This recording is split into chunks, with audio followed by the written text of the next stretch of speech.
Well, it's not just a poorly controlled diabetic, it's anybody who consumes vegetable oils. It just affects poorly controlled diabetics worse.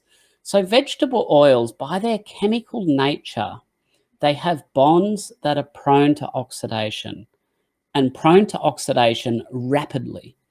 So that means if it's been sitting on the shelf for a week or a month or 3 months, it doesn't matter. That oil in the bottle sitting on your shelf, if it's vegetable or seed oil, is oxidized.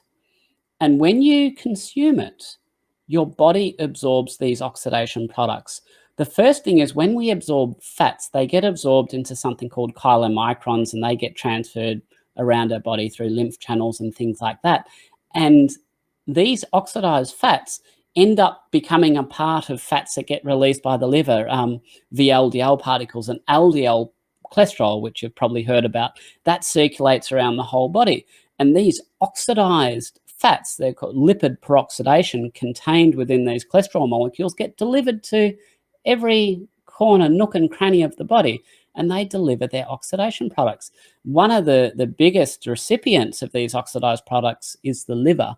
And we've got very good evidence that drinking oxidized seed oils actually leads to fatty liver disease and contributes significantly to insulin resistance. And this happens in everybody.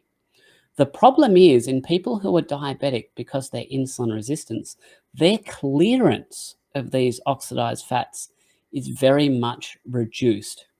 And that ends up with a much longer duration of oxidative stress to the body. It can take 3 days to clear oxidized products if a diabetic consumes oxidized seed oils. But having said that, even if you're not diabetic, oxidized seed oils are still not healthy. They've never been healthy.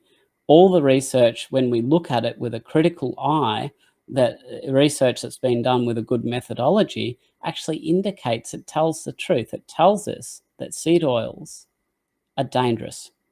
They just happen to be a little bit worse, or actually quite a lot worse, if you're diabetic.